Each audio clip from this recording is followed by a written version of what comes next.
পর্যটন নির্ভর মালদ্বীপে আইন করে ইসরায়েলিদের প্রবেশে নিষেধাজ্ঞা দেয়া হয়েছে। ফিলিস্তিনিদের প্রতি দৃঢ় সংকল্পের অংশ হিসেবে এমন উদ্যোগ নিয়েছে দেশটি। মালদ্বীপের সংসদে মঙ্গলবার আইনটি পাশ হয়। এর প্রায় সঙ্গে সঙ্গে প্রেসিডেন্ট মোহাম্মদ মইজু আইনটির অনুমোদন দেন। তার দপ্তরের এক কর্মকর্তা এএফপিকে জানিয়েছে এটি অনতিবিলম্বে কার্যকর হবে।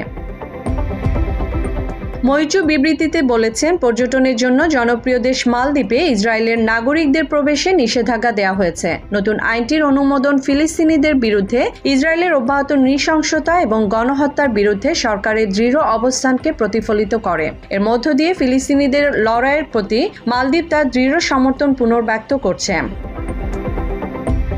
এএফপি জানায়, ইসরায়েলিদের মালদ্বীপে প্রবেশে নিষেধাজ্ঞা দেওয়া হবে বলে গত বছরের জুনে জানিয়েছিলেন মালদ্বীপের প্রেসিডেন্ট। ওই সময় ইসরায়েলিদের প্রবেশে নিষেধাজ্ঞা দিতে করণীয় ঠিক করতে কমিটি গঠন করা হয়। সব প্রক্রিয়া শেষে গতকাল আইনটি আনুষ্ঠানিকভাবে দেশটির সংসদে তোলা হয়। সংসদে পাশ হওয়ার পর কোনো বিলম্ব না করে আইনটির অনুমোদন দিয়েছেন প্রেসিডেন্ট মোহাম্মদ মইজু।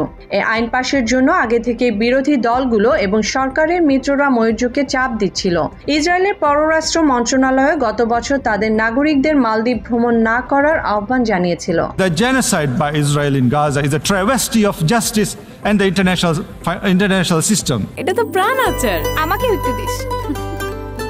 ঠিক যেন ঘরের আচার, প্রাণ আচার। পর্যটকদের কাছে জনপ্রিয় গন্তব্যস্থল মালদ্বীপ। গত ফেব্রুয়ারিতে দেশটি ভ্রমণ করেছিলেন 2,14,000 বিদেশি পর্যটক। তাদের মধ্যে 59 জন ছিলেন ইসরায়েলি।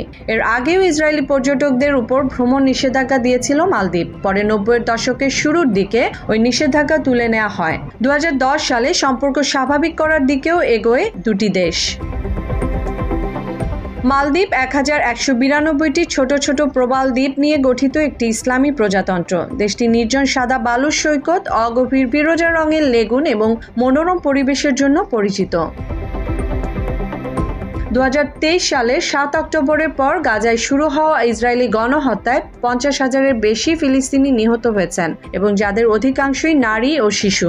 ইসরায়েলের এই সামরিক আগ্রাসনে লক্ষাধিক গাজাবাসী আহত হয়েছেন। হাসপাতাল, শিক্ষা প্রতিষ্ঠান থেকে শুরু করে উপত্যকাটির প্রায় সব গুরুত্বপূর্ণ স্থাপনা গুঁড়িয়ে দেওয়া হয়েছে।